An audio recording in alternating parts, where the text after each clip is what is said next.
Hey everyone, welcome to the Happy Flosser podcast. My name is Billy Lunt. I am your host, and I am here to talk to you about all things dental hygiene to support you on your journey through the dental hygiene program. Welcome, so glad to have you.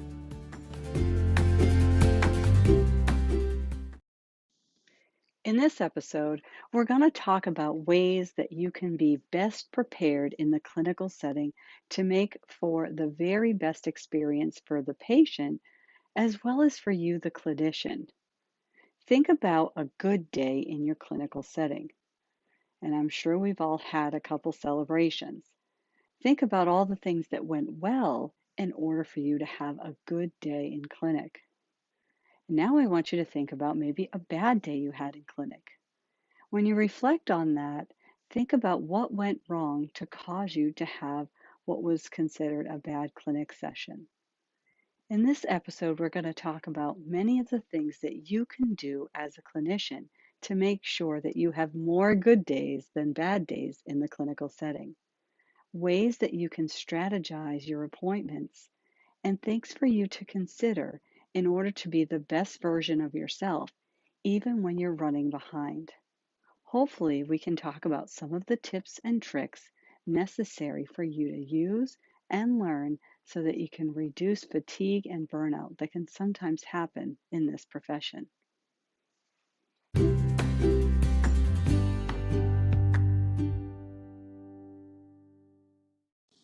Hey, if you're in hygiene school or just got your acceptance letter to hygiene school, I've got a new course to help set you straight right out of the gate when you first start your program to help ensure a successful transition from the first semester to the second semester and to the finish line.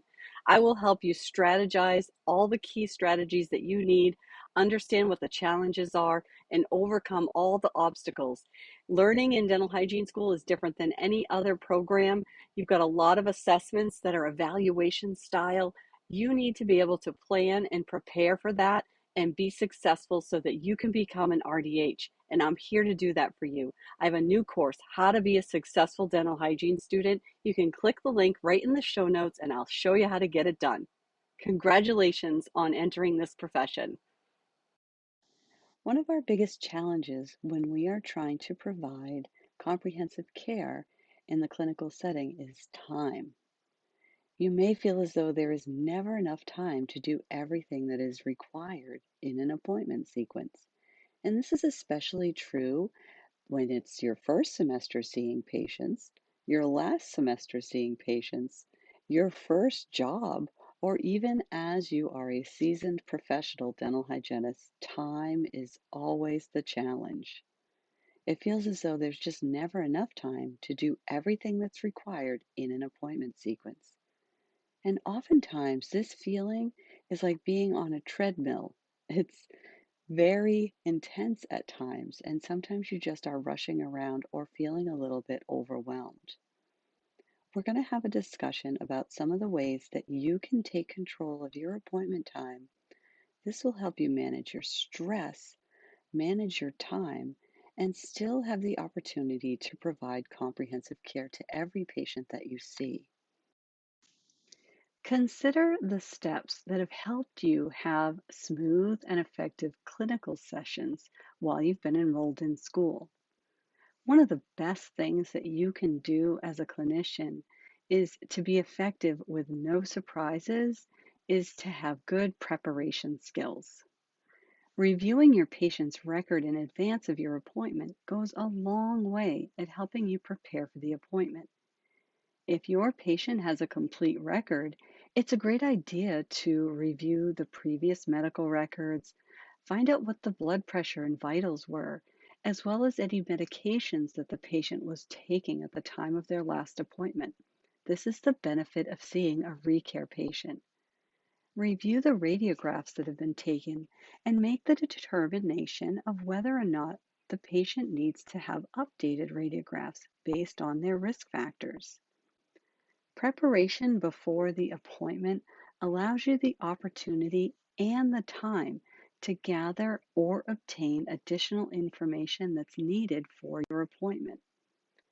Perhaps you need an updated A1C for your diabetic patient, and this would require a call to the physician. Or maybe there are radiographs that were recently taken at another office. Having time before the patient is sitting in your dental chair allows you the opportunity to access and gather the information that you need before the patient is here at the start of the appointment. Another aspect that you have control over as a clinician, in addition to preparation, is organization. This is an equally important skill. When you have reviewed your patient's chart ahead of time, it provides you with the opportunity to know what you will need to use in your setup or your operatory and how to begin in your appointment in a very organized way. You want to take the time to set up everything that you're going to need and keep your tray in good order. Be sure that you have all the supplies that you need off the cart to allow for a seamless transition to your appointment completion as well as your doctor exam. When the doctor arrives in your operatory to do an exam, you want to be sure to have your tray well organized, a clean mirror, and perhaps some gauze so that the instruments are readily accessible, and if the doctor needs some gauze, it's right there for them. Do your notes as you go and be ready at the doctor exam to add to the notes if the doctor provides you with any information or findings that should be noted. Being organized from the start to the finish of the appointment sequence provides you, the clinician, the opportunity to stay on time and remain comprehensive and systematized with your care. You want to be sure that you arrive on time. So if you're working in a dental office, you're going to get there with plenty of time to be prepared and organized. And also on days in clinic, in school, when you are seeing patients, you want to be sure that you're very punctual. Arrive early enough so that you do not have to rush. You want to start your day off in a relaxed state. Give yourself enough time to be prepared without having that added stress. Get all of your paperwork in order.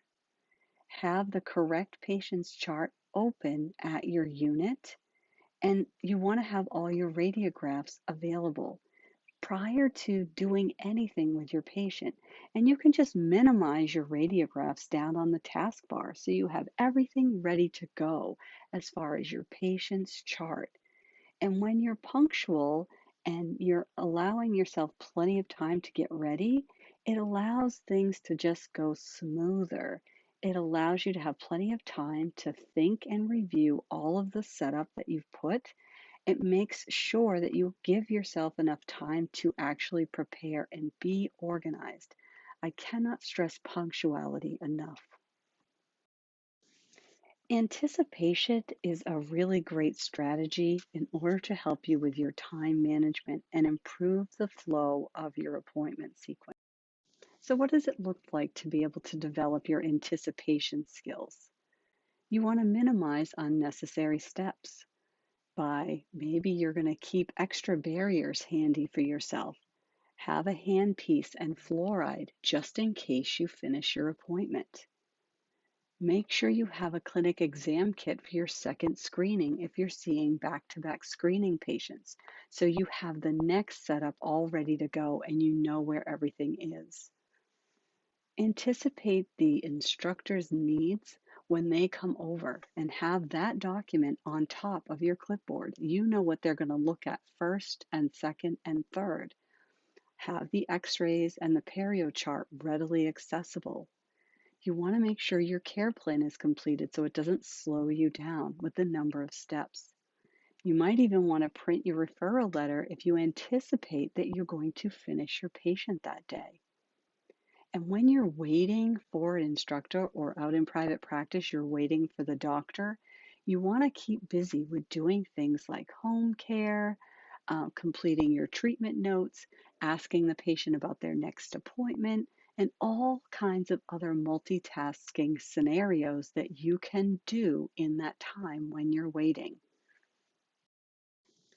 You want to get into the groove by developing a sequence or a pattern in how you do the process of your appointment. And whether that's instrumentation by maybe you start in one area of the mouth, maybe you do all the buccal surfaces of the right side and the lingual surfaces of the left side, and then you switch positions and you do the lingual surfaces of the right side and the buccal surfaces of the left side, and you save all the anteriors for last. Whatever your sequence is, consciously develop a sequence or a pattern for yourself to minimize your movement, lots of movements and lots of changing of instruments to help develop a good sequence that makes you more efficient. And same goes with radiographs or sealants or when you're taking impressions. Any one of these appointments, you want to develop a sequence to help you get very efficient at it. One of the key things that you can do with digital radiographs is not take the sensor out every time you take an image. And I know this is really hard when you're first learning, but when you are developing a sequence or a pattern in radiology, one of the best things you can do is try to take one or two radiographs before taking the sensor out of the patient's mouth. And there's lots of helpful videos online that you can watch somebody do that. It is possible. And I know there's those patients that are challenging with tori and that are gaggers, and that makes it a little more limiting. I'm talking more broadly, more big picture when I'm talking about developing a sequence or pattern, what you do most of the time. Developing a pattern is very important in becoming a very efficient clinical dental hygienist.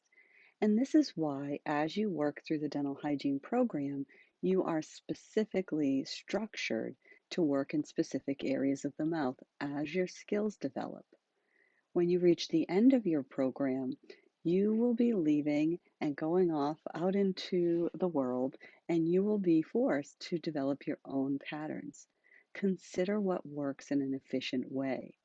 But know that we provide you with guidance as you are learning and developing your clinical skills for the reason stated that having a pattern and being focused on that pattern really helps you maintain efficiency and stay organized.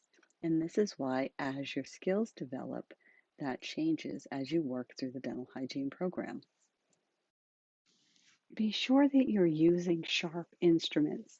And whether that means that you have to sharpen those instruments in a segmented time during the day, or if you sharpen them before each and every appointment. It helps if you do have a stone at your unit so that you can sharpen as needed. And it works differently for everybody, and that's why I say you have to develop a pattern. But one of the key steps in being organized and efficient is to have really sharp instruments. And I can't stress this enough. We take that extra time to sharpen our instruments, and it goes a long way at us being effective in the process of our scaling for sure. So the likelihood is that if you anticipate and you always have a stone at your unit, it'll be easier for you to just grab that stone and sharpen those instruments before the appointment and just take those few minutes. It will really go a long way at helping you stay efficient. Time management comes down to this number one key strategy. Be mindful of all aspects of the practice and how your actions and choices affect others. You are a team of individuals, right? Team. Together, everyone achieves more. There are other patients on your schedule. There's front office people that have their own stresses. The doctor has his own schedule or her own schedule. And there are other team members that have responsibilities. It's not all about you and your schedule, but if you are prepared, organized, punctual, and you're able to anticipate and use good strategies and preparation, you will not be so stressed out and you will be an effective member of your team. You'll be able to help others manage their challenges that they face in the day, and you will have a much better outcome of how your patient experiences are, as well as the experiences that you have together as a group. Whether this is your first semester seeing patients, your last semester seeing patients, or if you're already working in the field, all of the parts of this episode can be applied and reevaluated. Be sure that you do some reflection on how you're doing with your preparation, with your organization, with your time management, how well you're anticipating. Are you developing a good pattern? Are you continuing to find time to sharpen your instruments? Continually evaluate how you're doing, no matter where you are on your journey, so that you can continue to make small adjustments in some of those areas to improve your skills and time efficiency. This will help you reduce being overwhelmed, overstressed, and the opportunity to become burnt out. You want to make sure that you keep all of that stuff in check. And as you intentionally work on each of those skills to improve your efficiency and keep yourself having a nice, smooth day, you will notice that those little incremental changes add up to a big difference overall.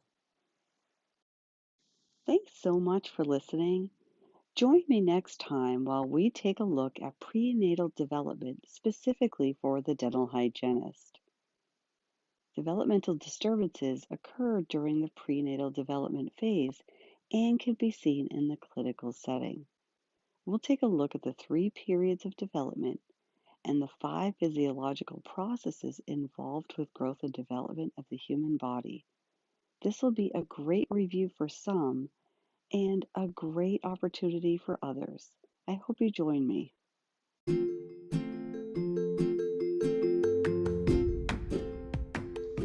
I would invite you to ask any questions at all that you need answered.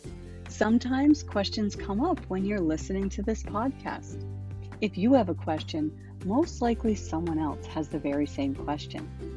I'd be happy to answer it and would probably share it in a future podcast.